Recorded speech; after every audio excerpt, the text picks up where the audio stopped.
வணக்கம். நம்ம வாழ்க்கையில சில சமயம் எல்லாம் சேர்ந்து நம்மள ஒரு புயல் மாதிரி சுத்தி அடிக்கிற மாதிரி தோணும் இல்லையா? எங்க போறோம் என்ன செய்யறோன்னே தெரியாம ஒரு பெரிய கடல்ல தத்தளிக்கிற மாதிரி ஒரு உணர்வு.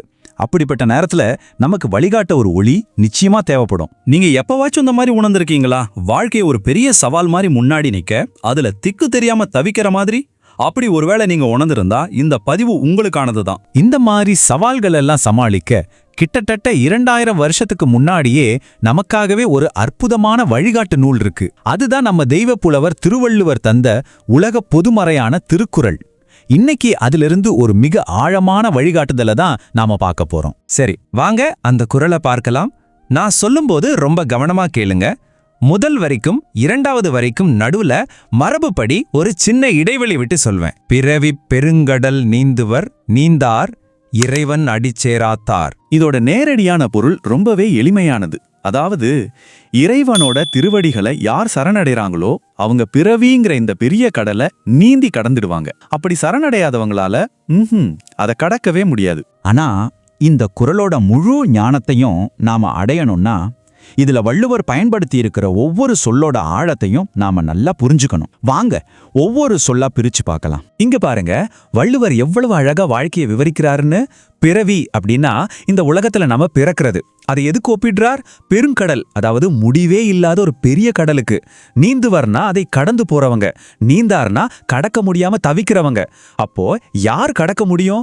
இறைவன் அடி, அதாவது கடவுளோட திருவடிகளை பற்றி கொள்கிறவர்களால மட்டும்தான் முடியும்னு தெளிவா சொல்றார். சரி, இத வெறும் வார்த்தைகளா பாக்குறத விட ஒரு குட்டி உருவக கதையா பார்த்தா இன்னும் நல்லா மனசுல பதியும் இல்லையா?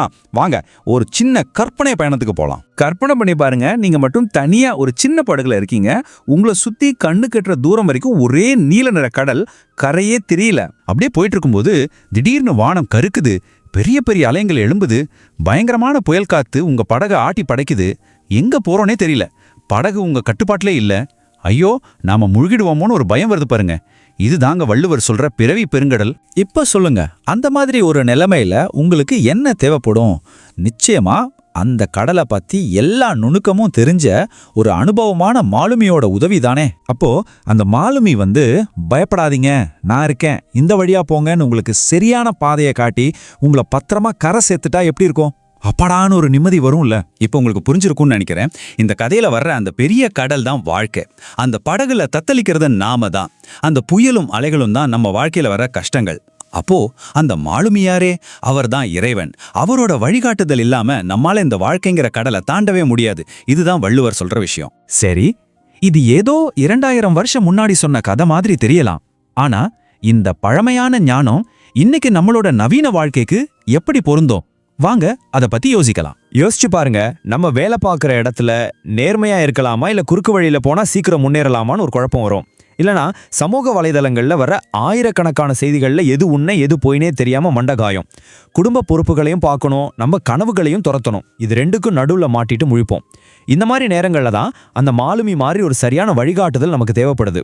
அதனால தாங்க வாழ்க்கைங்கிற இந்த கடல்ல நாம தத்தளிக்காம இருக்கணும்னா இறைவன் என்ற ஒரு ஒளி விளக்கு நமக்கு வேணும். அந்த ஒளி விளக்கோட துணையோட நம்ம பயணம் செஞ்சா அது பாதுகாப்பாவும் இருக்கும், ரொம்ப அர்த்தமுள்ளதாவும் இருக்கும். சரி, இப்போ இந்த பகுதியோட இறுதியில உங்ககிட்ட ஒரு கேள்வி. உங்களுடைய இந்த பிறவி பெருங்கடல்ல உங்களுக்கு வழிகாட்டுற அந்த ஒளி விளக்கு எது? அது எதுவாக வேண்டுமானாலும் இருக்கலாம். கொஞ்சம் சிந்தித்து பாருங்கள். அடுத்த பதிவில் சந்திப்போம்.